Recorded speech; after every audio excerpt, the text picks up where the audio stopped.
Today, we're going to be going over my AR-15 build and the philosophy behind my parts choices. Right now, first of all, the weapon is clear, nothing in the chamber. We're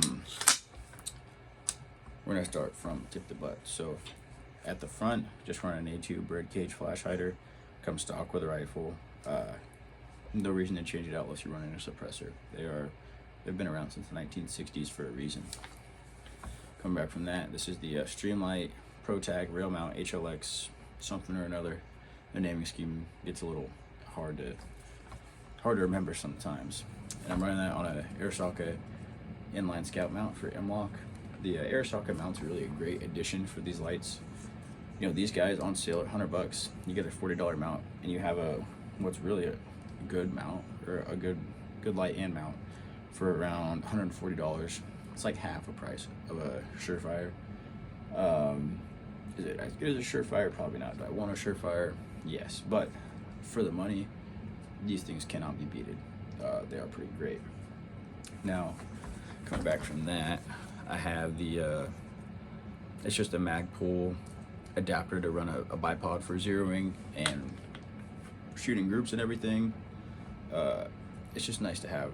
Pulled off my hunting rifle, throw it on here, because I like laying down for groups, so that's definitely a nice little addition.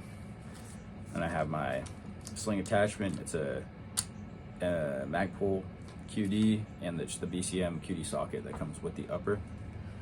And I'm running the T-Rex Arms sling, which I went from an ESD, which are great slings, but they don't make a padded model, which is unfortunate, to the T-Rex, which has a very nice pad. It's not too thick, so it's still stowable and very pliable, but the pad is very nice for having the rifle slung for long periods of time.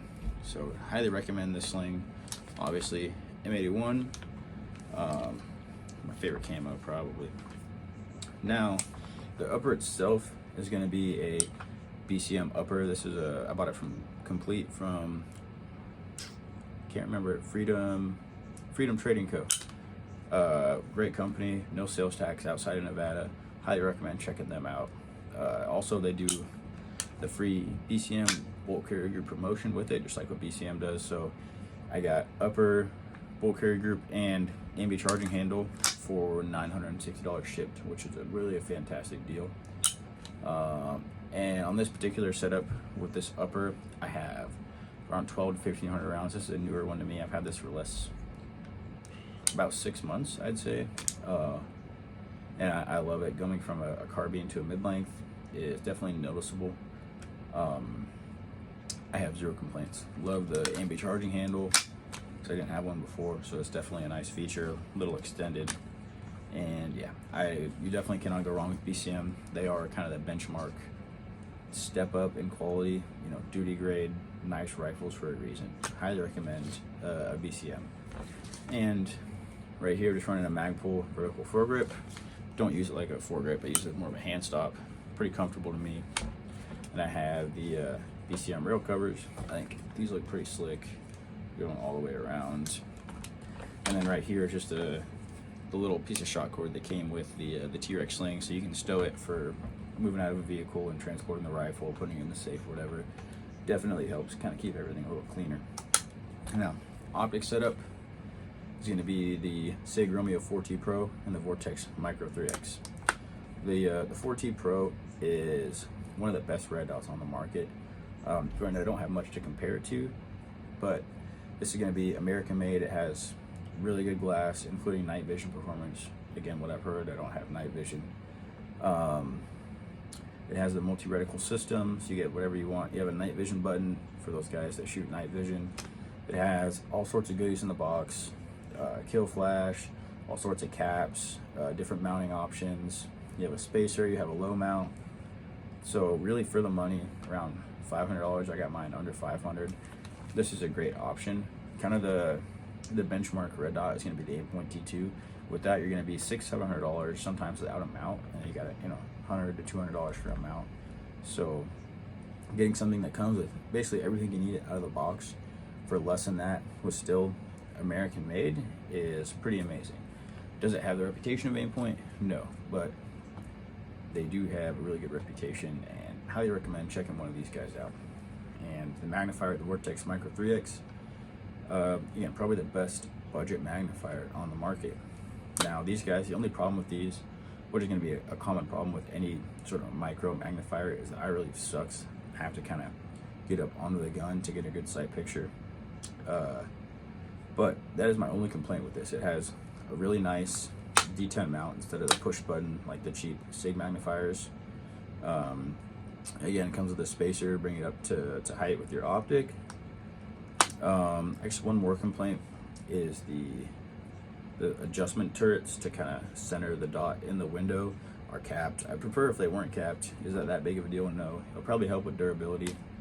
But besides that, the glass is crystal clear. And again, for $300, you're getting really a fantastic product with Vortex's warranty, which is another big thing. It is made overseas, but that warranty does kind of make up for that. And all in all, this optic setup is around $800. And for you to do something like that with Aimpoint products or EOTech products, you're going to be considerably more into it.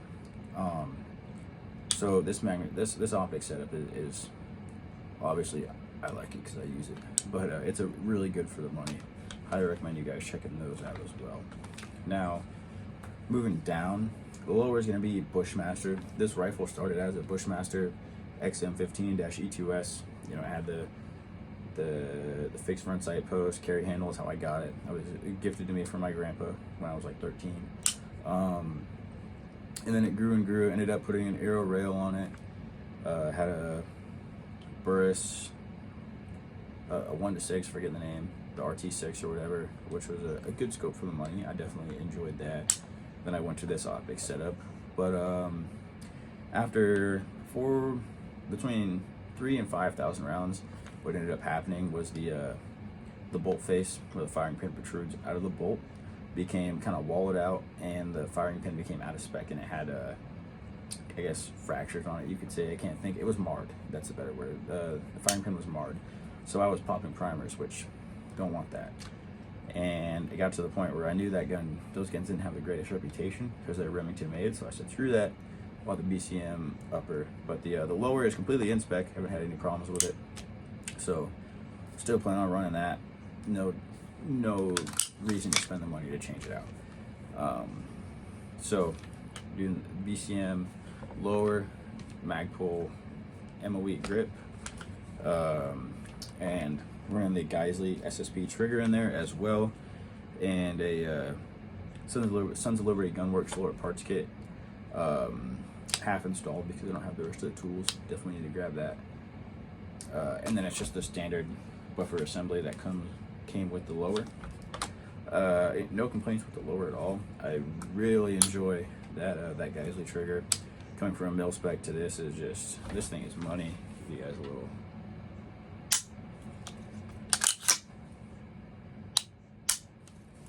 Fantastic. Really easy to get good groups with that. Kind of makes up for being a bad shooter. So highly recommend the Geisley triggers. They are pretty amazing. Now, coming back from that, we have a Magpul CTR stock. Really like these stocks. It's everything you need and nothing you don't. It does have their little locking system. It's got that extra little deal right there. So I like that. I like the fact it has a QD cup. You know, a lot of rifles come with their cheaper stocks that don't have QD cups, and it's just kind of a pain in the butt. So having that QD cup is really nice. And that's really all the parts I have on here, actually. So now we can kind of talk about why I chose some of these parts.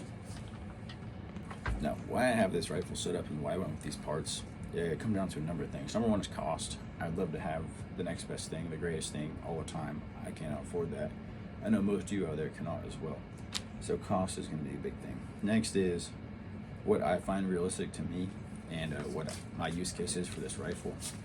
The nice thing is about this setup is this is kind of a GPR, general purpose rifle. I can do everything with it. Anything that does everything isn't very good at all those things. That's, you know, the more tools you shove into one thing, it sucks at doing all those tools a little more. So that's something to keep in mind. I would love to have 5 different rifles, but again, we're talking about cost here. So red dot magnifier. Why red dot magnifier? Because right here, obviously besides length, I have a great home defense setup just by popping off that magnifier. If I want to shoot 3, 4, potentially 500 yards, that requires a lot of training. I pop on the magnifier. It is doable, not ideal, but doable. It gives me that extra distance and also that extra precision for inside of 200 to 100 yards. It gives you that extra precision for hitting smaller targets, and that, you know, that becomes important when you're shooting things that are hiding behind barriers, you know. So that's another big reason for the magnifier, probably a bigger reason, excuse me, than shooting out the distance. And then the light, every kind of duty rifle should have a good quality, reliable, durable sighting system, a quality white light, and a sling. Those are really the main things that you need. As long as you have those things, you can really do a lot with your rifle. But for me, realistically, I'm not shooting past 300 yards very much. And do I want to shoot past 300 yards if I need to use this rifle? The answer is most of the time, no. But I do have the capability to do so. I've taken this rifle out to, not this rifle, this optic setup on a previous upper, out to 300 yards, and I had no problems hitting that target. Especially with the 36 300 yard zero, it makes it extremely easy. With the weapon light, again, home defense, even out in the woods, if you are training with your weapon light to where you're not leaving it on, you're not a cop, you don't need to leave it on. People say, you know your position. No, you're not. Have some discipline. You turn it on, you shoot. You turn it off, you move. Pretty simple stuff. Or if it's home defense, you get blinded by the sun, and you mess around, you find out. Slings, very important. Obviously, home defense, it's super quick and easy to sling this rifle so somebody can't grab it off of you. But again, out in the woods, if you're rucking, if you're doing whatever, the sling is just, it's going to retain it to your body. If you need to move and you need to do something else, that's what the 2-point quick adjust sling really comes in. I can tighten this up to where it's right here. It's tight to my body. I can apply aid. I can work with whatever, and I still have my rifle on me, which is a really big thing. So most definitely have a sling. Although that being said, I'm just some average dude on the internet, as the name implies. So take everything I say with a grain of salt. Go out and figure these things out for yourself. Figure out what you want in your rifle and why. And go out and shoot is a big thing. A lot of Americans do not shoot enough. Go out and shoot, go out and train, go out and use your stuff, get it dirty, bang it up, whatever. That is how you're going to know what works for you and what doesn't, if what you have is good or not. So make sure you guys go out and do that. Appreciate you guys watching. Talk to you next time.